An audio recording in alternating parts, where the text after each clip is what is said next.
दोस्तों, एक और ज़बरदस्त किताब के साथ मैं हाजिर हूं। आज हम बात करेंगे स्टीवन बार्टलेट की लिखी किताब the diary of a CEO, the 33 laws of business and life के बारे में। स्टीवन बार्टलेट को कौन नहीं जानता? वो एक कामयाब नौजवान एंटरप्रेन्योर, मशहूर podcast the diary of a CEO के होस्ट और बीबीसी के शो ड्रैगन्स डेन के सबसे कम उम्र के ड्रैगन हैं।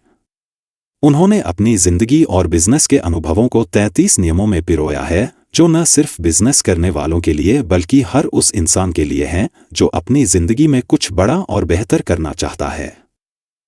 यह किताब सिर्फ किताबी बातें नहीं करती, बल्कि स्टीवन के अपने तजुर्बों, कामयाब लोगों से हुई उनकी बातचीत और मनोविज्ञान और विज्ञान पर आधारित है। तो चलिए इन 33 नियमों को समझने की कोशिश करते हैं, जिन्हें स्टीवन ने 4 मुख्य स्तंभों में बांटा है। महानता के 4 स्तंभ, द 4 पिलर्स ऑफ ग्रेटनेस।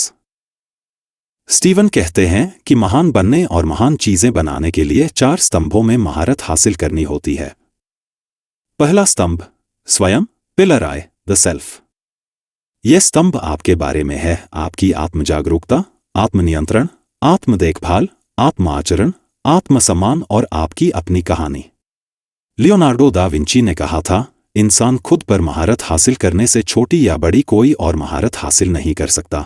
अगर आप खुद पर काबू नहीं पा सकते, तो आप दूसरों पर भी काबू नहीं पा सकेंगे। नियम 1, अपनी 5 बाल्टियों को सही क्रम में भरें।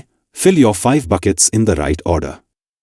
स्टीवन एक कहानी सुनाते हैं जब उनके दोस्त डेविड के घर के बाहर पसीने से लथपथ एक आदमी टहल रहा था, जो अजीबोगरीब बातें कर रहा था, स्पेसशिप बनाने, बंदरों के दिमाग में चिप लगाने की। वो आदमी कोई और नहीं, एलन मस्क थे।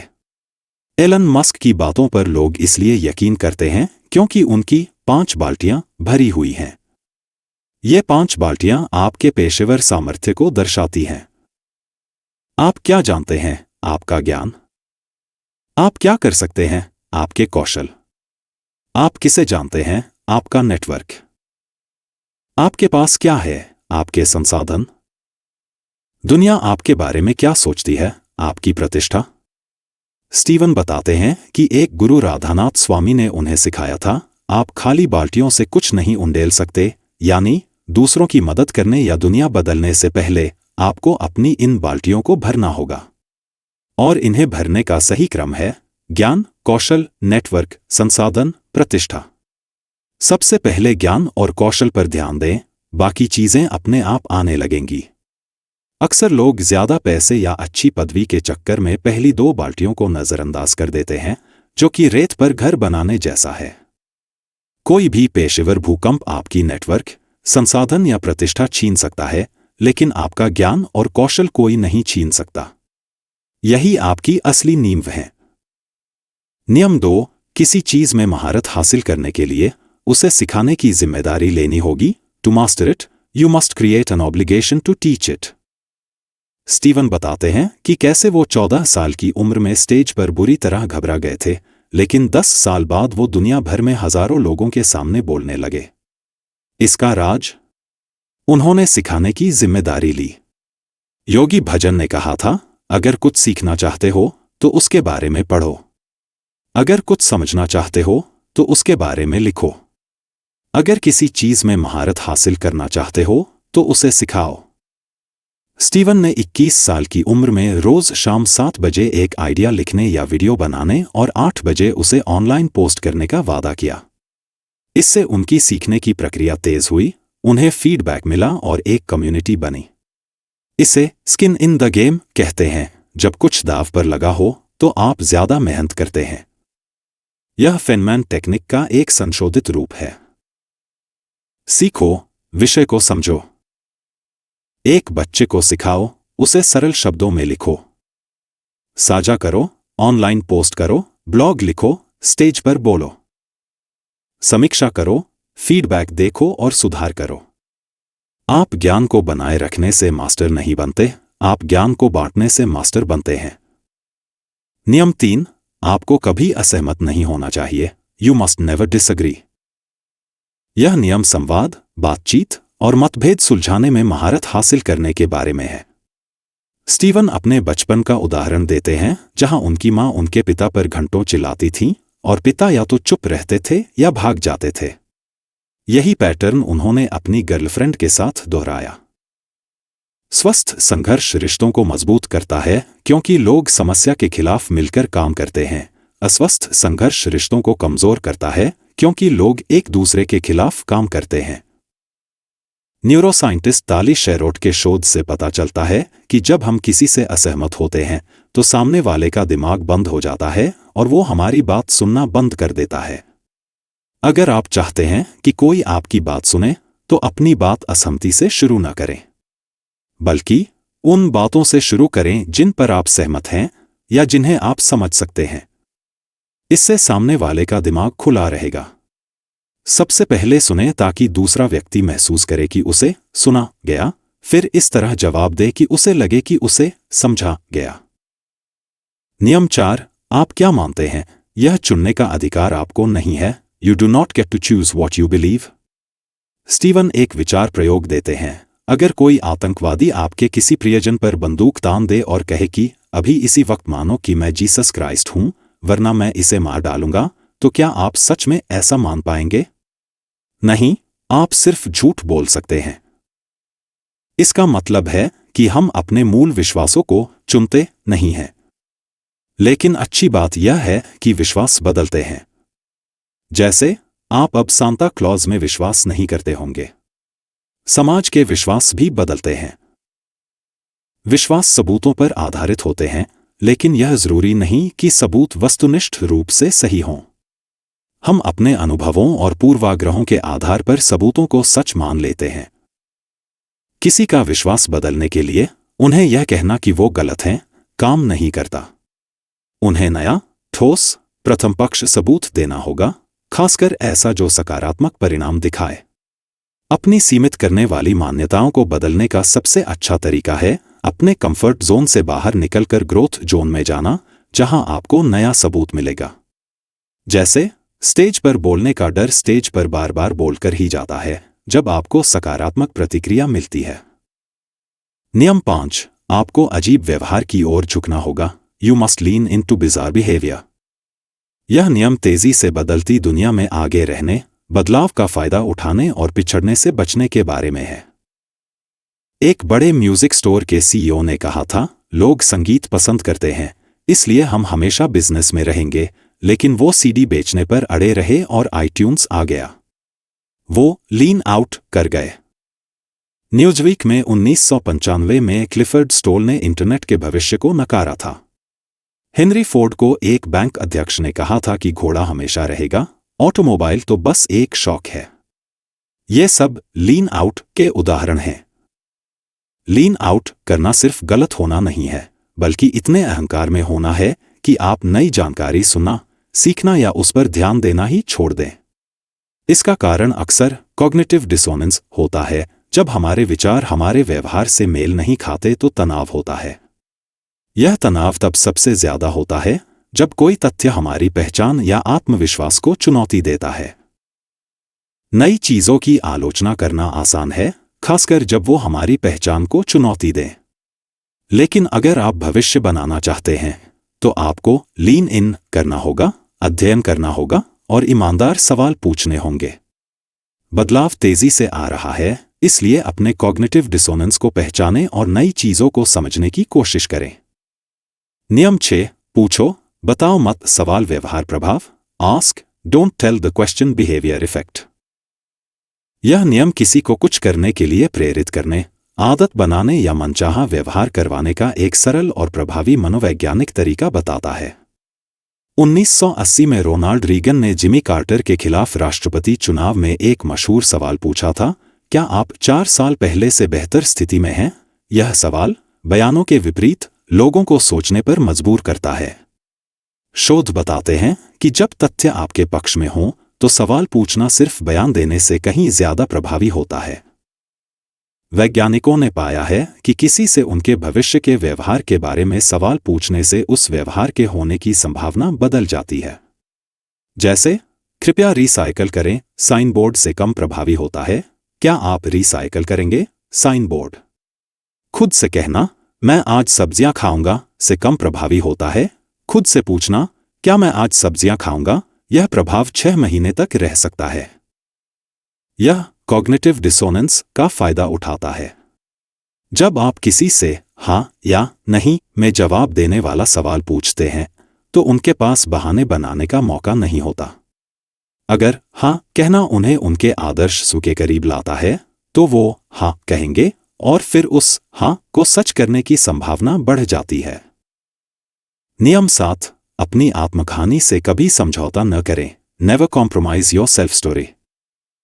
यह नियम आत्मकहानी या आत्म अवधारणा के बारे में है, यानी हम खुद के बारे में क्या विश्वास रखते हैं। यह हमारी सफलता को निर्धारित करता है। बॉक्सर क्रिस यूबैंक जूनियर अपनी एक लड़ाई का किस्सा सुनाते हैं जहां वो बुरी तरह पिटने के बाद भी सिर्फ इसलिए रिंग में वापस गए क्योंकि वो खुद को हार मानने वाला नहीं देख सकते थे। उनकी आत्मकहानी ने उन्हें मानसिक मजबूती दी। शोध बताते हैं कि मानसिक दृढ़ता, जिसे ग्रिट भी कहते हैं, सफलता के लिए शारीरिक शक्ति या बुद्धिमत्ता से ज्यादा जरूरी है। और हमारी आत्मकहानी इस ग्रिट को बनाती है। हमारी आत्मकहानी सिर्फ हमारे अनुभवों से नहीं बल्कि हमारे आसपास के स्टीरियोटाइप से भी प्रभावित होती है। जैसे स्टीवन को बचपन में किसी ने कहा था कि अश्वेत लोग तैर नहीं सकते और इस बात ने उन्हें 18 साल तक तैरने नहीं दिया। अपनी आत्मकहानी को मजबूत करने के लिए आपको अपने कामों से सबूत इकट्ठा करने होंगे। हर छोटा फैसला, चाहे कोई देख रहा हो या नहीं, आपकी आत्मकहानी में एक और लाइन जोड़ता है। जिम में 9 के बजाय 10वां रेप्स करना, मुश्किल बातचीत करना, ये सब सकारात्मक सबूत बनाते हैं। जो हम अपने बारे में मानते हैं वो हमारे विचार और भावनाएं बनाता है। विचार और भावनाएं हमारे काम को निर्धारित करती हैं और हमारे काम सबूत बनाते हैं। नया सबूत बनाने के लिए आपको अपने काम बदलने होंगे। नियम 8, कभी भी बुरी आदत से लड़े नहीं। Never fight a bad habit. यह नियम बताता है कि बुरी आदतों से लड़ना अक्सर उल्टा पड़ता है और आपको इसके बजाय क्या करना चाहिए। स्टीवन के पिता सिर्फ कार में सिगरेट पीते थे। चार्ल्स डुहिग की किताब द पावर ऑफ हैबिट में हैबिट लूप का जिक्र है, क्यों, रूटीन और रिवॉर्ड। स्टीवन के पिता ने जब यह किताब पढ़ी तो उन्हें समझ आया कि उनकी कार उन्हें सिगरेट पीने के लिए प्रेरित करती थी, जिससे उन्हें निकोटीन का किक मिलता था। अगले दिन उन्होंने सिगरेट की जगह मिनी लॉलीपॉप रखना शुरू कर दिया और कभी सिगरेट नहीं पी। उन्होंने आदत से लड़ाई नहीं की बल्कि रिवॉर्ड को कम नशीले रिवॉर्ड से बदल दिया। शोध बताते हैं कि जब आप किसी चीज को रोकने पर बहुत ज्यादा ध्यान केंद्रित करते हैं तो आप अंततः उसी चीज को ज्यादा करने लगते हैं। इसलिए आदत को रोकने पर ध्यान न दें बल्कि उसे किस व्यवहार से बदलना है उस पर ध्यान दें। आदत तोड़ने के लिए अच्छी नींद भी जरूरी है क्योंकि तनाव में हम बुरी आदतों की ओर ज्यादा आकर्षित होते हैं। और एक बार में एक से ज्यादा आदत बदलने की कोशिश न करें क्योंकि इच्छा शक्ति एक मांसपेशी की तरह है जो थक जाती है। नियम 9, हमेशा अपनी पहली नींव को प्राथमिकता दें। Always prioritise your first foundation. Warren Buffett ने कॉलेज छात्रों को सलाह दी थी, अगर आपको 16 साल की उम्र में आपकी पसंदीदा कार मिल जाए लेकिन शर्त हो कि यह आपकी जिंदगी की आखिरी कार होगी तो आप उसका कितना ख्याल रखेंगे। ठीक इसी तरह आपको एक ही मन और एक ही शरीर मिलता है जो जिंदगी भर चलना चाहिए। स्टीवन बताते हैं कि कोविड-19 ने उन्हें मौत के करीब महसूस कराया और उन्हें एहसास हुआ कि उनका स्वास्थ्य ही उनकी पहली और सबसे महत्वपूर्ण नींव है। काम, दोस्त, परिवार, पैसा, सब कुछ स्वास्थ्य रूपी मेज पर टिका है। अगर मेज हटा दी जाए तो सब कुछ गिर जाएगा। इसलिए अपने शरीर का ख्याल रखें। यह वह गाड़ी है जिसमें आपको पूरी दुनिया घूमनी है। दूसरा स्तंभ, कहानी, पिलर 2, द स्टोरी। आपके रास्ते में जो कुछ भी खड़ा है वह एक इंसान है और इंसानों को प्रभावित करने के लिए कहानी से बड़ा कोई हथियार नहीं। यह स्तंभ कहानी कहने और उसके नियमों का इस्तेमाल करके लोगों को प्रेरित करने, विश्वास दिलाने और समझने के बारे में है। नियम 10, बेकार की ऊटपटांग चीजें आपको उपयोगी व्यावहारिकता से ज्यादा परिभाषित करेंगी। Useless absurdity will define you more than useful practicalities. यह नियम बताता है कि कैसे आपका मार्केटिंग या ब्रांड संदेश 10 गुना ज्यादा लोगों तक पहुंच सकता है, बहुत कम बजट में। स्टीवन ने अपनी पहली मार्केटिंग कंपनी में 20 साल की उम्र में एक विशाल ऑफिस लिया और उसमें डेस्क खरीदने से पहले ही एक गेमिंग रूम और एक बड़ी नीली स्लाइड बनवा दी। यह स्लाइड, जो शायद ही कभी इस्तेमाल हुई, उनकी कंपनी की पहचान बन गई। BBC, फोर्ब्स, GQ सबने उस स्लाइड की तस्वीरें छापी। यह बेकार की ऊटपटांग चीज उनकी कंपनी के बारे में बहुत कुछ कहती थी कि वो अलग हैं, युवा हैं, विघटनकारी हैं। टेस्ला का विज्ञापन बजट $0 है, लेकिन उसके कार में crazy mode, bioweapon defence mode या फार्टिंग मोड जैसी ऊटपटांग चीजें लोगों को बात करने पर मजबूर करती हैं।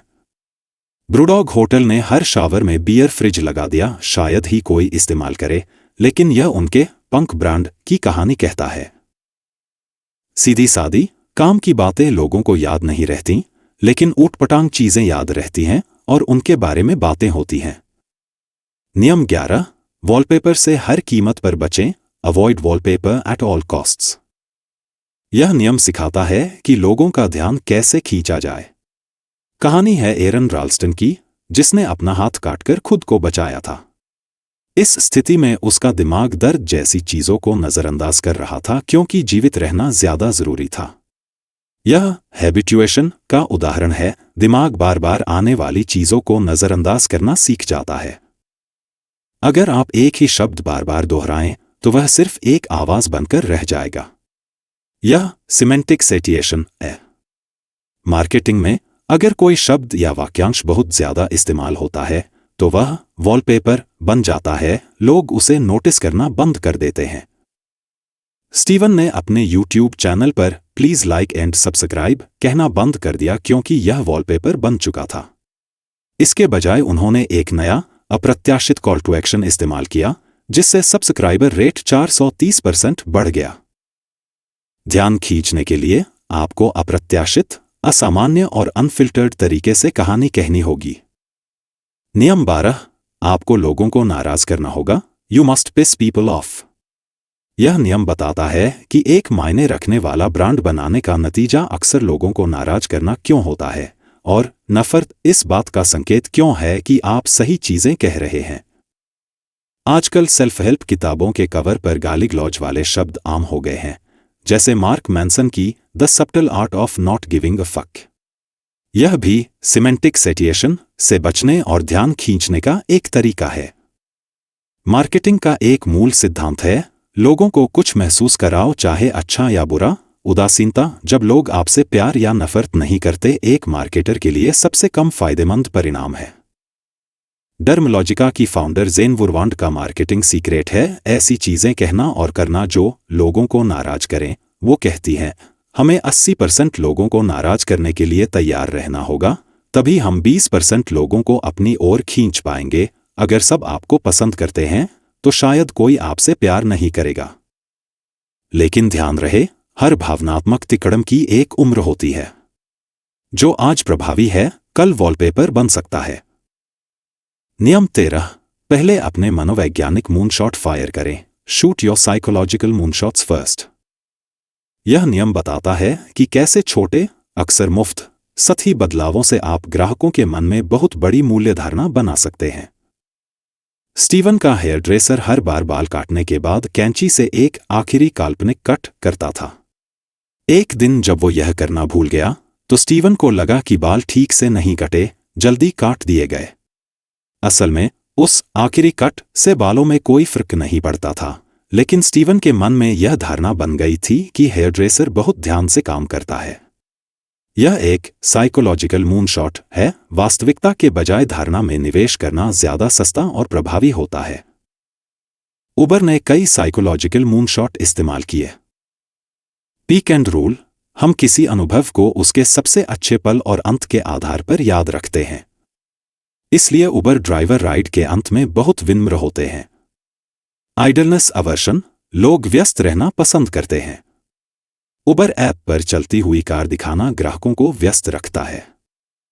ऑपरेशनल ट्रांसपेरेंसी, प्रक्रिया में पारदर्शिता दिखाना अनिश्चितता कम करता है और विश्वास बढ़ाता है। अनसर्टेनिटी एंग्जाइटी, नकारात्मक चीज का पता होना अनिश्चितता से बेहतर है। गोल ग्रेडियंट इफेक्ट, लक्ष्य के करीब पहुंचने पर हम तेजी से काम करते हैं। उबर का मैप दिखाता है कि कार कितनी करीब है। मैकडॉनल्ड्स के सेल्फ सर्विस कियोस्क, बड़े स्क्रीन पर ऑर्डर की प्रगति दिखाना, ये सब साइकोलॉजिकल मूनशॉट है। नियम 14, घर्षण भी मूल्य पैदा कर सकता है। Friction can create value. यह नियम बताता है कि कभी-कभी ग्राहक आपके उत्पादों को ज्यादा पसंद करेंगे अगर आप उनके अनुभव को बदतर बना दें। रेड बुल का स्वाद जानबूझकर खराब रखा गया है ताकि लोगों को लगे कि उसमें शक्तिशाली रसायन है। कुछ प्रोटीन सप्लीमेंट ब्रांड्स को डर था कि उनके उत्पाद इतने स्वादिष्ट हैं कि लोग उन्हें सेहतमंद नहीं मानेंगे। कभी-कभी चीजों को आसान बनाना साइकोलॉजिकल मूनशॉट का रास्ता नहीं होता। कभी-कभी आपको घर्षण, इंतजार का समय और असुविधा बढ़ानी पड़ती है ताकि कथित मूल्य बढ़ सके। जनरल मिल्स ने 1950 के दशक में केक मिक्स लॉन्च किया था जिसमें सिर्फ पानी मिलाना होता था। यह फ्लॉप हो गया। मनोवैज्ञानिकों ने पाया कि गृहिणियां अपराधबोध महसूस करती थीं कि उन्होंने मेहनत नहीं की। कंपनी ने अंडे का पाउडर हटा दिया और पैकेट पर एक अंडा मिलाएं लिख दिया। इस अतिरिक्त घर्षण से बिक्री बढ़ गई। जब रेस्टोरेंट आपको कच्चा स्टेक और गर्म पत्थर देते हैं खुद पकाने के लिए, तो यह भी एक साइकोलॉजिकल मूनशॉट है। मूल्य मौजूद नहीं होता, यह एक धारणा है जिस पर हम अपेक्षाओं के पूरा होने पर पहुंचते हैं। दूसरा स्तंभ, कहानी, पिलर 2, द स्टोरी, जारी। नियम 15, तस्वीर से ज्यादा फ्रेम मायने रखता है। The frame matters more than the picture. यह नियम बताता है कि किसी उत्पाद को ग्राहकों के सामने कैसे प्रस्तुत किया जाता है, यह उसकी मूल्य धारणा को कैसे गहराई से प्रभावित करता है। स्टीवन ने अपने पसंदीदा कपड़ों के ब्रांड का एक किस्सा सुनाया। वह उस ब्रांड को बहुत कलात्मक, विशेष और रोमांटिक मानते थे क्योंकि फाउंडर की कहानी और डिजाइन की बारीकियों से वह बहुत प्रभावित थे। लेकिन एक दिन उन्होंने सोशल मीडिया पर एक वीडियो देखा जिसमें उसी ब्रांड के फाउंडर चीन में अपनी विशाल प्रोडक्शन लाइन का दौरा कर रहे थे।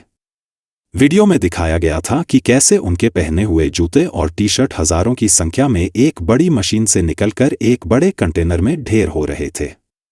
यह देखकर स्टीवन का उस ब्रांड के प्रति सारा आकर्षण और विशेष भावना तुरंत खत्म हो गई। समस्या यह नहीं थी कि उत्पाद चीन में बन रहे थे, बल्कि यह प्रस्तुतिकरण था जिसने उस ब्रांड की कलात्मकता और विशिष्टता के भ्रम को तोड़ दिया। इसका एक और क्लासिक उदाहरण है 1970 के दशक का प्रसिद्ध पेप्सी चैलेंज। जब लोगों को बिना बताए सादे सफेद कपों में पेप्सी और कोका कोला पीने को दिया गया, तो ज्यादातर लोगों ने पेप्सी को बेहतर बताया। लेकिन जब उन्हीं ड्रिंक्स को उनके असली ब्रांडेड कैन या बोतलों में परोसा गया, तो उन्हीं लोगों ने कोका कोला को ज्यादा पसंद किया।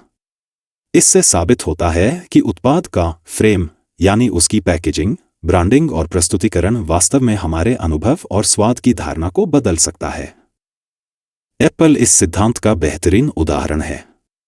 उनके स्टोर किसी भीड़-भाड़ वाले इलेक्ट्रॉनिक्स दुकान की तरह नहीं, बल्कि शांत और व्यवस्थित आर्ट गैलरी की तरह लगते हैं। वे जानबूझकर कम उत्पाद डिस्प्ले पर रखते हैं, जिससे एक तरह की कमी और विशिष्टता का एहसास होता है, और इससे उत्पाद का कथित मूल्य बढ़ जाता है। हर आईफोन या मैकबुक के चारों ओर जो खाली जगह होती है, वह मनोवैज्ञानिक रूप से यह संकेत देती है कि यह उत्पाद इतना मूल्यवान है कि इसे इतनी जगह दी गई है, जैसे कोई कलाकृति हो।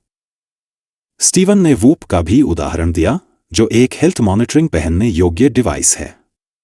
कंपनी ने जानबूझकर अपने डिवाइस में समय दिखाने की सुविधा नहीं डाली ताकि लोग इसे एक साधारण घड़ी न समझें, बल्कि एक एथलीटों द्वारा इस्तेमाल किया जाने वाला एलीट हेल्थ ट्रैकर माने। एक अतिरिक्त सुविधा जोड़ने से उत्पाद का मनोवैज्ञानिक मूल्य कम हो सकता था। इसी तरह जब स्टीवन ने एक B2B कंपनी को सलाह दी कि वे अपनी सेल्स टीम के लोगों को सेल्सपर्सन कहने के बजाय पार्टनरशिप्स टीम कहें, तो उनके ईमेल का जवाब देने की दर और बिक्री 31% बढ़ गई। सेल्सपर्सन शब्द सुनते ही लोगों को लगता है कि कोई उन्हें कुछ बेचने की कोशिश कर रहा है, जबकि पार्टनर शब्द अपनेपन और सहयोग का एहसास कराता है। एलन मस्क ने जब टेस्ला कारों में जानवरों के चमड़े का इस्तेमाल बंद किया तो उन्होंने नई सीटों को प्लास्टिक कहने के बजाय वेगन लेदर कहा। लेदर शब्द विलासिता से जुड़ा है और इस फ्रेमिंग ने सीटों का कथित मूल्य बनाए रखा। इसका मतलब यह नहीं है कि आप झूठ बोलें या धोखा दें। इसका मतलब है कि आप अपने उत्पाद या सेवा को सबसे तथ्यात्मक लेकिन सबसे सम्मोहक तरीके से प्रस्तुत करना जानते हों। जैसे किसी खाद्य उत्पाद को 90% फैट फ्री कहना 10% फैट वाला कहने से ज्यादा आकर्षक लगता है, जबकि दोनों बातें सच हैं। सबक: वास्तविकता धारणा से ज्यादा कुछ नहीं है और संदर्भ ही सब कुछ है। नियम 16: गोल्डीलॉक्स को अपने फायदे के लिए इस्तेमाल करें। Use Goldilocks to your advantage. यह नियम एक सरल लेकिन शक्तिशाली बिक्री चाल के बारे में है, जिससे आप अपने उत्पाद को बिना कीमत बदले ज्यादा मूल्यवान दिखा सकते हैं। यह एंकरिंग नामक संज्ञानात्मक पूर्वाग्रह पर आधारित है, जहां लोग निर्णय लेते समय अप्रासंगिक लगने वाली जानकारी पर बहुत ज्यादा निर्भर करते हैं। स्टीवन ने अपने घर खरीदने का अनुभव बताया। उनके एस्टेट एजेंट क्लाइव ने उन्हें 3 प्रॉपर्टी दिखाई, जबकि स्टीवन ने सिर्फ दूसरी वाली देखने में रुचि दिखाई थी। पहली प्रॉपर्टी बहुत छोटी और महंगी थी। दूसरी विशाल और थोड़ी ज्यादा महंगी थी। तीसरी उसी इलाके में थी लेकिन बहुत ज्यादा महंगी लग रही थी। जाहिर है, स्टीवन ने दूसरी प्रॉपर्टी के लिए ऑफर दिया। बाद में क्लाइव ने मजाक में कहा, लोगों को कभी सिर्फ एक विकल्प मत दिखाओ। यह गोल्डीलॉक्स इफेक्ट है, जब 2 अतिवादी विकल्पों के साथ एक मध्य विकल्प प्रस्तुत किया जाता है तो मध्य विकल्प ज्यादा आकर्षक और उचित लगता है। सबसे महंगा विकल्प अत्यधिक विलासितापूर्ण लगता है, सबसे सस्ता जोखिम भरा और निम्न गुणवत्ता वाला लगता है, और बीच वाला सबसे अच्छा सौदा माना जाता है, जिसमें दोनों के फायदे हों: सुरक्षित, लागत प्रभावी और अच्छी गुणवत्ता वाला। पैनासोनिक ने 1992 में इसका इस्तेमाल किया था। उन्होंने अपने मौजूदा $179.99 और $109.99 के माइक्रोवेव के साथ एक $199.99 का प्रीमियम माइक्रोवेव पेश किया। इससे $179.99 वाला माइक्रोवेव की बिक्री आसमान छू गई और पैनासोनिक का मार्केट शेयर 60% तक पहुंच गया। एक और प्रयोग में लोगों को पेरिस या रोम के ऑल इंक्लूसिव हॉलिडे में से एक चुनना था। पेरिस जीता। फिर एक तीसरा विकल्प जोड़ा गया, रोम का हॉलिडे, जिसमें सब कुछ शामिल था सिवाय कॉफी के। अब कॉफी के साथ वाला रोम का पैकेज न केवल बिना कॉफी वाले रोम पैकेज से ज्यादा लोकप्रिय हुआ, बल्कि पेरिस वाले पैकेज से भी ज्यादा लोकप्रिय हो गया। बिना कॉफी वाला रोम विकल्प एक एंकर बन गया, जिसने कॉफी वाले रोम पैकेज को और भी ज्यादा मूल्यवान बना दिया। ब्रांड अक्सर मध्यम विकल्प की कीमत सबसे कम वाले से ज्यादा रखते हैं, लेकिन सबसे महंगे वाले से काफी कम।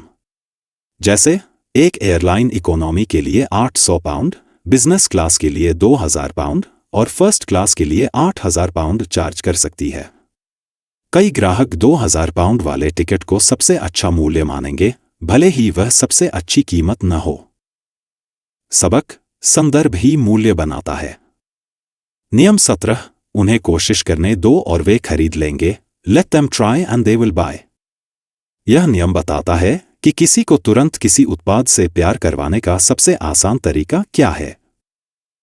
स्टीवन ने क्रिसमस पर गलती से अपनी भतीजी को उसके भाई का बज लाइटर खिलौना और भतीजे को भतीजी की एल्सा डॉल दे दी। जब गलती का एहसास हुआ और खिलौने बदलने की कोशिश की तो दोनों बच्चों ने अपने अपने खिलौनों को कसकर पकड़ लिया और देने से मना कर दिया। वे उन खिलौनों को बहुत पसंद करने लगे थे जो उन्हें मिले थे, भले ही दुकान में उन्हें दूसरा खिलौना चुनना होता। यह एंडोमेंट इफेक्ट का उदाहरण है, एक संज्ञानात्मक पूर्वाग्रह जिसके कारण लोग किसी वस्तु का मूल्य सिर्फ इसलिए ज्यादा आंकते हैं क्योंकि वह उनकी होती है, भले ही उसका वास्तविक मूल्य कुछ भी हो। यानी जिन चीजों पर हमारा अधिकार होता है उनसे हम ज्यादा जुड़ जाते हैं। एप्पल स्टोर इसका बखूबी इस्तेमाल करते हैं। वे ग्राहकों को अपने उत्पादों के साथ जितना चाहें उतना समय बिताने देते हैं, उन्हें छूने, इस्तेमाल करने देते हैं। उनके 1-to-1 वर्कशॉप में कर्मचारी ग्राहक की अनुमति के बिना कंप्यूटर को छूते भी नहीं हैं। यह सब ग्राहक को स्वामित्व का अनुभव देने के लिए किया जाता है। जितना ज्यादा ग्राहक उत्पाद के साथ समय बिताएगा, उतना ही ज्यादा उसे वह पसंद आएगा और एंडोमेंट इफेक्ट के कारण वह उसे ज्यादा मूल्यवान समझेगा। बिल्ड ए बेयर भी बच्चों को अपने स्टफ्ड एनिमल खुद डिजाइन करने और बनाने की प्रक्रिया में शामिल करके इसी प्रभाव का उपयोग करता है।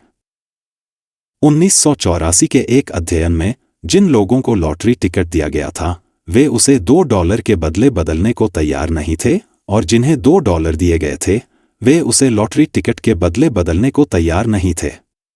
ड्यूक यूनिवर्सिटी के बास्केटबॉल टूर्नामेंट के फाइनल राउंड के टिकटों के साथ भी ऐसा ही देखा गया। जिनके पास टिकट थे, वे उसे $2,400 से कम में बेचने को तैयार नहीं थे, जबकि जिनके पास टिकट नहीं थे, वे $175 से ज्यादा देने को तैयार नहीं थे। जिनके पास टिकट था, उन्होंने उसे लगभग 14 गुना ज्यादा मूल्यवान आंका। सबक: अपने उत्पाद को ग्राहकों के हाथों में दें। उन्हें छूने दें, खेलने दें, टेस्ट ड्राइव करने दें। अगर वे ऐसा करते हैं तो शायद वे उसे वापस नहीं करना चाहेंगे। नियम 18: पहले 5 सेकंड के लिए लड़ो। Fight for the first 5 seconds. यह नियम बताता है कि मार्केटिंग, बिजनेस और सेल्स में आपकी सफलता अक्सर सिर्फ 5 सेकंड पर क्यों निर्भर करती है। अगर आप वे 5 सेकंड सही कर लेते हैं तो आप सफल होंगे, अगर नहीं तो आप असफल हो जाएंगे। स्टीवन अपनी पब्लिक स्पीकिंग की शुरुआत उन भावनात्मक वाक्यों से करते थे जो उनकी मां ने उनसे तब कहे थे जब उन्होंने यूनिवर्सिटी छोड़ने का फैसला किया था। वह अपना या अपनी कंपनी का परिचय नहीं देते थे। वह जानते थे कि पहले 5 सेकंड में ही दर्शक तय कर लेंगे कि उन्हें सुनना है या नहीं। आजकल लोगों का ध्यान बहुत कम समय के लिए टिकता है। मशहूर यूट्यूबर मिस्टर बीस्ट अपनी हर वीडियो के पहले 5 सेकंड में एक हुक डालते हैं, एक स्पष्ट, सम्मोहक वादा जो दर्शकों को WTF सोचने पर मजबूर कर दे और उन्हें वीडियो देखने के लिए रोके रखे। स्टीवन एक उदाहरण देते हैं। कल्पना कीजिए कि आपकी ग्राहक जेनी है, जो एक खराब रात और पति से झगड़े के बाद काम पर जा रही है। बारिश हो रही है, उसकी कार का टायर पंक्चर हो गया है, वह लेट है, गुस्से में है, थकी हुई है। वह ब्रेकडाउन सर्विस को कॉल करने के लिए अपना फोन निकालती है और सबसे पहले आपका विज्ञापन देखती है। उस पल में उसका ध्यान खींचने, उसे क्लिक करवाने, उसे खरीदने के लिए आपको क्या कहना होगा? जो भी वह संदेश है, वही आपको अपने सभी ग्राहकों से कहना है। सबक: अपनी कहानी के पहले 5 सेकंड को आक्रामक, भावुक और उत्तेजक रूप से डिजाइन करें ताकि वह लोगों का ध्यान खींच सके। गर्मजोशी से स्वागत, सुखद बातें और संगीत वाला बी-रोल फुटेज छोड़ दें और सीधे सबसे सम्मोहक वादे, मुद्दे या उत्तेजना पर आएं। तीसरा स्तंभ: दर्शन। Pillar 3: the philosophy. बिजनेस, खेल और शिक्षा में किसी व्यक्ति का व्यक्तिगत दर्शन इस बात का सबसे बड़ा भविष्यवक्ता होता है कि वह अब और भविष्य में कैसा व्यवहार करेगा। यह स्तंभ उन व्यक्तिगत और पेशेवर दर्शनों के बारे में है जिन पर महान लोग विश्वास करते हैं और जीते हैं, और कैसे वे दर्शन उस व्यवहार को जन्म देते हैं जो महानता की ओर ले जाता है। नियम 19: आपको छोटी छोटी बातों पर ध्यान देना होगा। You must sweat the small stuff. यह नियम बताता है कि हर महान उद्यमी, एथलीट और कोच सहज रूप से क्या जानता है। आपकी सफलता छोटी छोटी बातों के प्रति आपके रवैये से परिभाषित होगी। वे चीजें जिन्हें ज्यादातर लोग नजरअंदाज कर देते हैं या परवाह नहीं करते। बड़ी चीजें करने का सबसे आसान तरीका है छोटी चीजों पर ध्यान केंद्रित करना। स्टीवन अपने podcast the diary of a CEO की सफलता का राज बताते हैं। यह इसलिए सफल नहीं है कि उनके सवाल सबसे अच्छे हैं या मेहमान सबसे प्रसिद्ध हैं, बल्कि इसलिए कि उनकी टीम छोटी छोटी बातों पर किसी भी दूसरी टीम से ज्यादा ध्यान देती है। जैसे मेहमान के आने से पहले उनका पसंदीदा संगीत धीमी आवाज में चलाना, बातचीत के लिए कमरे का सही तापमान रखना, हर एपिसोड के शीर्षक और थंबनेल का AI और सोशल मीडिया विज्ञापनों से AB टेस्ट करना। यह काइजन के जापानी दर्शन जैसा है, जिसका अर्थ है निरंतर सुधार। टोयोटा ने इसी दर्शन का उपयोग करके ऑटोमोबाइल उद्योग में क्रांति ला दी। काइजन का मतलब बड़ी छलांग लगाना नहीं, बल्कि हर दिन, हर जगह छोटी छोटी चीजों को बेहतर बनाना है। टोयोटा में हर साल लाखों नए विचार लागू होते हैं, जिनमें से ज्यादातर फैक्ट्री फ्लोर कर्मचारियों द्वारा सुझाए जाते हैं, जैसे पानी की बोतलों का आकार बढ़ाना या सुरक्षा चेतावनी के फॉन्ट को थोड़ा बड़ा करना। नियम 20। अभी की एक छोटी सी चूक बाद में एक बड़ी चूक बन जाती है। A small miss now creates a big miss later. यह नियम बताता है कि क्यों ज्यादातर लोग अपने रिश्तों और काम में भटक जाते हैं, क्योंकि वे एक सरल, निरंतर अनुशासन को नजरअंदाज कर देते हैं।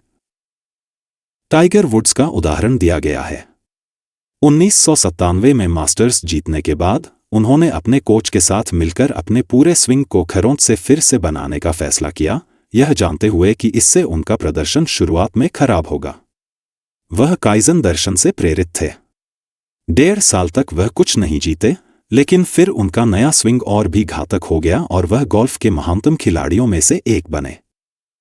विमानन में 1-in-60 रूल होता है। अगर कोई विमान अपने लक्ष्य से 1 डिग्री भी भटक जाता है तो वह हर 60 मील पर 1 मील से अपने गंतव्य से चूक जाएगा। यही बात हमारे जीवन, करियर और रिश्तों पर भी लागू होती है। अभी की एक छोटी सी चूक समय के साथ बहुत बड़ी बन सकती है। इसलिए नियमित रूप से आत्म मूल्यांकन और सुधार करना जरूरी है। स्टीवन अपने पार्टनर, डायरेक्टरों और दोस्तों के साथ साप्ताहिक चेक इन करते हैं ताकि यह सुनिश्चित हो सके कि सब कुछ सही रास्ते पर है। नियम 21। आपको प्रतिस्पर्धा को मात देने के लिए उनसे ज्यादा असफल होना होगा। You must outfail the competition. यह नियम साबित करता है कि आपकी असफलता दर जितनी अधिक होगी, आपकी सफलता की संभावना उतनी ही अधिक होगी। यह आपको वर्तमान की तुलना में बहुत तेजी से असफल होना शुरू करने के लिए प्रेरित करेगा। IBM के पूर्व अध्यक्ष थॉमस जे वाटसन का मूल सिद्धांत था, यदि आप अपनी सफलता दर बढ़ाना चाहते हैं तो अपनी असफलता दर दोगुनी करें। जब एक कर्मचारी ने $6 लाख की गलती की तो वाटसन ने उसे निकालने के बजाय कहा, मैंने अभी उसे प्रशिक्षित करने में $6 लाख खर्च किए हैं। मैं क्यों चाहूंगा कि कोई और उसके अनुभव को काम पर रखे। Booking.com और Amazon दोनों ही तेजी से असफल होने के सिद्धांत का पालन करते हैं। वे लगातार हजारों प्रयोग करते हैं, जिनमें से ज्यादातर असफल होते हैं। लेकिन जो कुछ सफल होते हैं वे इतने बड़े होते हैं कि बाकी सभी असफलताओं की भरपाई कर देते हैं। जेफ बेजोस कहते हैं, असफलता और आविष्कार अविभाज्य जुड़वां हैं। निर्णय 2 प्रकार के होते हैं, टाइप 1 और टाइप 2। बड़ी कंपनियां अक्सर टाइप 2 निर्णयों पर भी टाइप 1 प्रक्रिया लागू करती हैं, जिससे वे धीमी हो जाती हैं। सबक 51% निश्चितता पर निर्णय लें। पूर्णता केवल अतीत में देखने पर ही मौजूद होती है। नियम 22। आपको प्लान ए विचारक बनना होगा। You must become a plan A thinker. यह नियम बताता है कि जीवन में आपका प्लान बी आपके प्लान ए की सफलता में सबसे बड़ी बाधा क्यों हो सकता है। स्टीवन एंडीज पर्वत में हुए विमान हादसे से बचे नैंडो पैराडो की कहानी सुनाते हैं। पैराडो और उनके साथियों के पास कोई प्लान बी नहीं था। उन्हें जीवित रहने के लिए अकल्पनीय काम करने पड़े और अंततः मदद मिली। स्टीवन कहते हैं कि उनके अपने जीवन में भी जब उनके पास कोई बैकअप प्लान नहीं था, तब उन्होंने सबसे ज्यादा प्रेरणा और ताकत महसूस की। शोध बताते हैं कि बैकअप प्लान होने से वास्तव में आपके मुख्य लक्ष्य को प्राप्त करने के लिए आपकी प्रेरणा और प्रदर्शन कम हो सकता है, क्योंकि यह असफलता के डर को कम कर देता है। हालांकि जोखिम लेने का मतलब लापरवाह होना नहीं है। व्यावहारिकता एक प्राथमिकता होनी चाहिए, लेकिन अपने सबसे महत्वपूर्ण लक्ष्यों का पीछा करते समय एक बैकअप प्लान एक अतिरिक्त बोझ हो सकता है जो आपको विचलित करता है। सबक रचनात्मकता, दृढ़ संकल्प और प्रतिबद्धता की सबसे बड़ी शक्ति एक ऐसे व्यक्ति में होती है जो प्लान बी से विचलित न हो। नियम 23। शुतुरमुर्ग मत बनो। Don't be N ostrich. यह नियम सिखाएगा कि जब आपको शेर की तरह काम करना चाहिए तब शुतुरमुर्ग की तरह व्यवहार करना आपके करियर के लिए घातक क्यों हो सकता है। टाइटैनिक के डूबने के समय कई यात्रियों ने खतरे को नजरअंदाज किया और सामान्य व्यवहार करते रहे। यह शुतुरमुर्ग प्रभाव का एक उदाहरण है। जब हम मुश्किल जानकारी या स्थितियों का सामना करते हैं तो हम शुतुरमुर्ग की तरह रेत में अपना सिर छिपा लेते हैं, यह उम्मीद करते हुए कि खतरा टल जाएगा। हम असुविधा से बचने के लिए बने हैं। हम अपने बैंक खाते तब नहीं देखते जब हमें पता होता है कि हमने ज्यादा खर्च कर दिया है। हम मुश्किल बातचीत से बचते हैं। उद्यमिता में शुतुरमुर्ग प्रभाव अक्सर सफलता और असफलता के बीच का अंतर होता है। सबक: दर्द जीवन के हर क्षेत्र में अपरिहार्य है, लेकिन वह दर्द जिसे हम दर्द से बचने की कोशिश में पैदा करते हैं वह टालने योग्य है। असुविधाजनक वास्तविकताओं और कठिन बातचीत से बचना अल्पावधि में राहत दे सकता है, लेकिन दीर्घावधि में यह नुकसानदायक होता है। नियम 24: आपको दबाव को अपना विशेषाधिकार बनाना होगा। You must make pressure your privilege. यह नियम सिखाता है कि कैसे आराम हमें मानसिक, शारीरिक और भावनात्मक रूप से धीरे धीरे मार रहा है और हमें जीवन के दबावों को अपना विशेषाधिकार क्यों बनाना चाहिए। टेनिस खिलाड़ी बिली जीन किंग ने कहा था, दबाव एक विशेषाधिकार है, यह केवल उन्हीं को मिलता है जो इसे कमाते हैं। तनाव और दबाव दो अलग अलग चीजें हैं। तनाव एक आंतरिक मनोवैज्ञानिक प्रतिक्रिया है, जबकि दबाव एक बाहरी पर्यावरणीय शक्ति है। दबाव अच्छा या बुरा तनाव पैदा कर सकता है, यह व्यक्ति पर निर्भर करता है। विस्कॉन्सिन विश्वविद्यालय के एक अध्ययन में पाया गया कि जिन लोगों ने बहुत अधिक तनाव का अनुभव किया और मानते थे कि तनाव उनके स्वास्थ्य के लिए हानिकारक है, उनमें मरने का खतरा 43% अधिक था। लेकिन जिन लोगों ने बहुत अधिक तनाव का अनुभव किया लेकिन इसे हानिकारक नहीं माना, उनमें मरने की संभावना अधिक नहीं थी। वास्तव में उनका मरने का जोखिम अध्ययन में सबसे कम था। सबक: आपका उद्देश्य दबाव से छुटकारा पाना नहीं है, बल्कि इसके साथ अपने रिश्ते को पूरी तरह से बदलना है। अपने दबाव के सकारात्मक विशेषाधिकार, अर्थ और संदर्भ को याद दिलाएं। नियम 25: नकारात्मक अभिव्यक्ति की शक्ति, the power of negative manifestation. यह नियम सिखाता है कि जिसे स्टीवन नकारात्मक अभिव्यक्ति कहते हैं, उसकी अद्भुत शक्ति क्या है और यह आपको खतरे के संकेत, भविष्य के जोखिम और आपकी सफलता के रास्ते में आने वाली किसी भी चीज को देखने में कैसे मदद कर सकता है। वह महत्वपूर्ण सवाल है, यह विचार क्यों विफल होगा? जब स्टीवन ने 1000 स्टार्टअप संस्थापकों का सर्वेक्षण किया तो केवल 6% ने स्पष्ट रूप से कहा कि उनका विचार क्यों विफल हो सकता है, जबकि 87% स्पष्ट थे कि यह सफल क्यों होगा। असफलता के बारे में पहले से सोचने की यह तकनीक प्रीमॉर्टम कहलाती है। यह एक निर्णय लेने की तकनीक है जो एक समूह को किसी परियोजना के शुरू होने से पहले असफलता की स्थिति से सोचने के लिए प्रोत्साहित करती है। सिर्फ यह पूछने के बजाय कि क्या गलत हो सकता है, प्रीमॉर्टम इस पर निर्भर करता है कि आप कल्पना करें कि रोगी मर चुका है और आप बताएं कि क्या गलत हुआ। शोध से पता चलता है कि यह सरल विचार प्रयोग किसी आपदा के घटित होने से पहले एक लाक्षणिक शव परीक्षा करना असफलता की संभावना को काफी कम कर सकता है। सबक: नकारात्मक चिंतन को अपनाने से हमें बुद्धिमत्ता, धैर्य और दूरदर्शिता मिलती है, जिससे हम एक अधिक सफल मार्ग बना सकते हैं। नियम 26: आपके कौशल बेकार हैं, लेकिन आपका संदर्भ मूल्यवान है। Your skills are worthless, but your context is valuable. यह नियम बताता है कि आप अपने मौजूदा कौशल के लिए कई गुना ज्यादा भुगतान कैसे पा सकते हैं, और सारा मूल्य कौशल से नहीं बल्कि संदर्भ से कैसे आता है। 2020 में अपनी मार्केटिंग कंपनी छोड़ने के बाद स्टीवन को साइकेडेलिक्स में रुचि हो गई। कुछ दिनों बाद एक परिचित ने उन्हें एक साइकेडेलिक कंपनी के आईपीओ के बारे में एक समाचार कहानी रीट्वीट करने के लिए कहा। स्टीवन उस कंपनी के बारे में पढ़ रहे थे। वह उस व्यक्ति से मिले जो कंपनी का सबसे बड़ा शेयरधारक था और जिसने स्टीवन से मार्केटिंग में मदद करने के लिए कहा। कंपनी ने उन्हें 9 महीने के लिए मार्केटिंग का नेतृत्व करने के लिए स्टॉक विकल्पों में 6-8 मिलियन और मासिक वेतन की पेशकश की, जो उनकी अपेक्षा से 10 गुना ज्यादा था।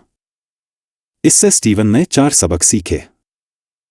हमारे कौशल का कोई आंतरिक मूल्य नहीं है। मूल्य वह है जो कोई भुगतान करने को तैयार है। किसी भी कौशल का मूल्य उस संदर्भ से निर्धारित होता है जिसमें इसकी आवश्यकता होती है। कौशल की दुर्लभता की धारणा यह प्रभावित करती है कि लोग उसे कितना महत्व देते हैं। लोग आपके कौशल का मूल्य इस आधार पर आंकेंगे कि उन्हें लगता है कि यह उनके लिए कितना मूल्य उत्पन्न कर सकता है। सबक: विभिन्न बाजार आपके कौशल को अलग अलग महत्व देंगे। संदर्भ महत्वपूर्ण है, आप उन्हीं कौशलों को एक अलग उद्योग में पेश करके अपनी कमाई की क्षमता को काफी बढ़ा सकते हैं। नियम 27, अनुशासन समीकरण, मृत्यु, समय और अनुशासन। The discipline equation, death, time and discipline. यह नियम सिखाता है कि आप एक सरल अनुशासन समीकरण के माध्यम से किसी भी चीज में अनुशासित कैसे हो सकते हैं और अनुशासन किसी भी महत्वाकांक्षा में सफल होने का अंतिम रहस्य क्यों है। स्टीवन हमें हमारी नश्वरता का सामना करने के लिए कहते हैं। यदि हम औसतन 77 वर्ष जीते हैं तो 30 वर्ष की आयु में हमारे पास लगभग 17,228 दिन बचे हैं। यह एहसास हमें अपने समय को बुद्धिमानी से खर्च करने के लिए प्रेरित करना चाहिए। समय प्रबंधन की अनगिनत तकनीकें हैं, लेकिन स्टीवन का मानना है कि कोई भी प्रणाली तब तक काम नहीं करती जब तक आपके पास अनुशासन न हो। उनके लिए अनुशासन लक्ष्य प्राप्त करने का कथित मूल्य प्लस लक्ष्य प्राप्ति की प्रक्रिया का मनोवैज्ञानिक इनाम, लक्ष्य प्राप्ति की प्रक्रिया की मनोवैज्ञानिक लागत। अपने लक्ष्य के मूल्य को बढ़ाने के लिए उसे स्पष्ट रूप से परिभाषित करें और उसे लगातार याद रखें। प्रक्रिया को फायदेमंद बनाने के लिए जवाबदेही और गेमिफिकेशन सिस्टम बनाएं। प्रक्रिया की लागत को कम करने के लिए मनोवैज्ञानिक घर्षण और बाधाओं को दूर करें। सबक, सफलता जटिल नहीं है। यह इस पर निर्भर करता है कि आप अपना समय कैसे चुनते हैं और एक ऐसा लक्ष्य ढूंढते हैं जो आपको दैनिक रूप से दृढ़ रहने के लिए पर्याप्त रूप से आकर्षित करे। चौथा स्तंभ, team, pillar 4, the team. Company शब्द की परिभाषा लोगों का समूह है। हर संगठन का अच्छा या बुरा उत्पादन उसके लोगों के दिमाग से होता है। यह स्तंभ इस बारे में है कि अपने लोगों के समूह को कैसे इकट्ठा किया जाए और उनसे सर्वश्रेष्ठ कैसे निकाला जाए। नियम 28, कैसे नहीं, कौन पूछो, ask who not how.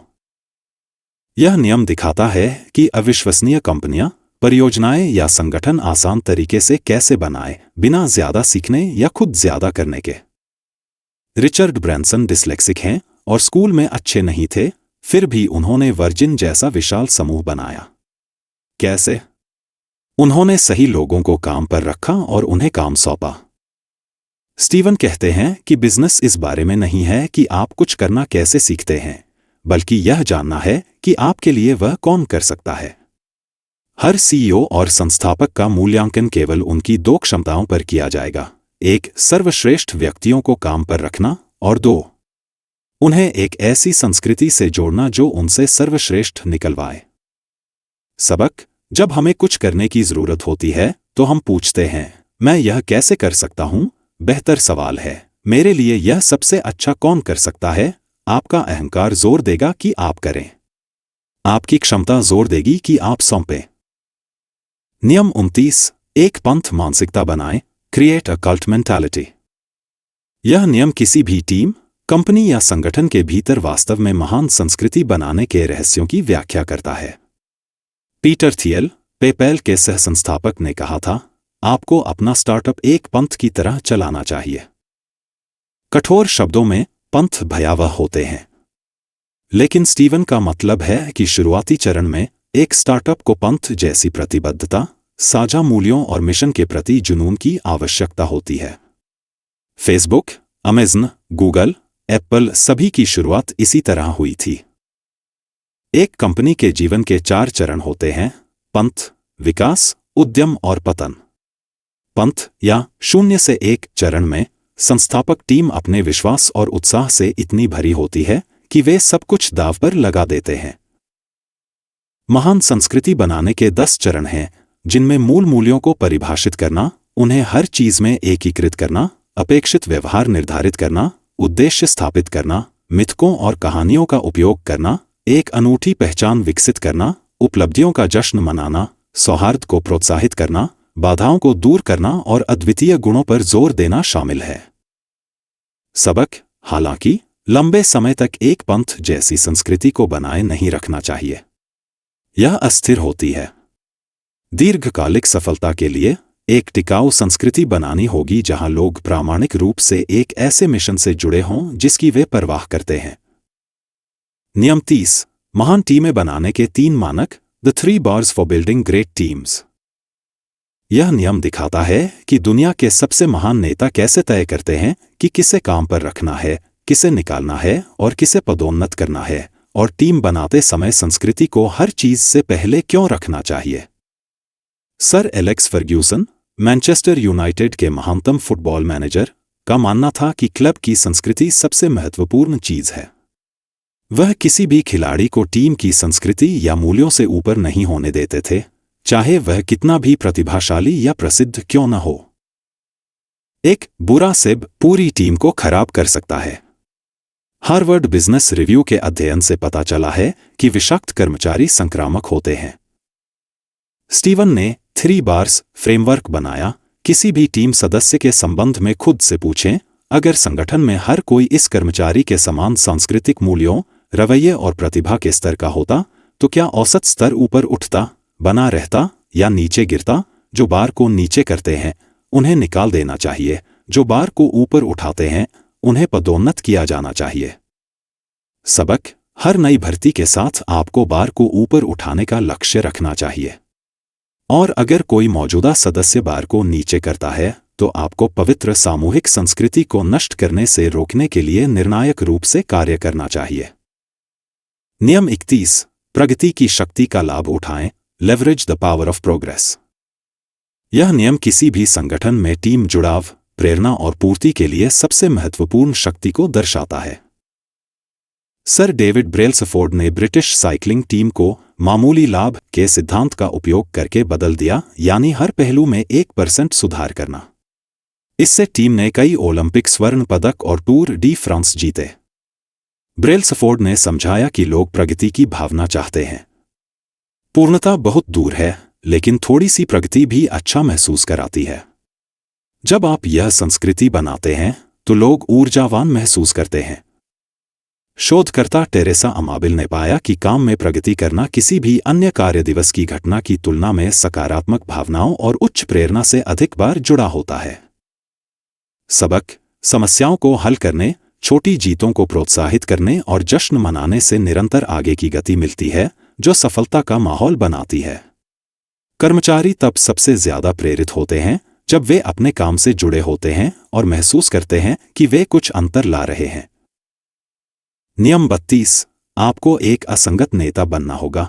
You must be an inconsistent leader. यह नियम सिखाएगा कि कैसे असंगत होकर एक वास्तव में महान प्रबंधक और नेता बना जा सकता है। सर एलेक्स फर्ग्यूसन हर खिलाड़ी के साथ अलग तरह से व्यवहार करते थे। वह जानते थे कि हर किसी को प्रेरित करने का तरीका अलग होता है। कभी वह किसी पर चिल्लाते थे तो कभी किसी के कंधे पर हाथ रखते थे। वह हर खिलाड़ी को व्यक्तिगत रूप से जानते थे। मनुष्य तर्कसंगत प्राणी नहीं है, वे भावनात्मक, अतार्किक और कई भावनात्मक आवेगों, भय, इच्छाओं, असुरक्षाओं और बचपन के अनुभवों से प्रेरित होते हैं। इसलिए नेतृत्व के लिए सभी के लिए एक जैसा तर्काधारित दृष्टिकोण अपर्याप्त है। सबक: नेताओं के रूप में अपनी टीम के प्रत्येक सदस्य के लिए पूरक पहेली का टुकड़ा बनने के लिए हमें अपनी टीम के लोगों की तरह ही असंगत, भावनात्मक रूप से परिवर्तनशील और उतार चढ़ाव वाला होना चाहिए। महान नेता तरल, लचीले और उतार चढ़ाव से भरे होते हैं। वे वह आकार ले लेते हैं जिसकी आपकी प्रेरणा को पूरा करने के लिए आवश्यकता होती है। नियम 33: सीखना कभी खत्म नहीं होता। Learning never ends. किताब का अंतिम नियम एक QR कोड के माध्यम से एक वेबसाइट की ओर इशारा करता है, जिसका अर्थ है कि सीखने की प्रक्रिया जारी है। दोस्तों, यह थी स्टीवन बार्टलेट की किताब the diary of a CEO के 33 नियमों की एक झलक। यह किताब सिर्फ बिजनेस के बारे में नहीं है, बल्कि यह जिंदगी जीने, खुद को बेहतर बनाने और अपने लक्ष्यों को प्राप्त करने के बारे में है।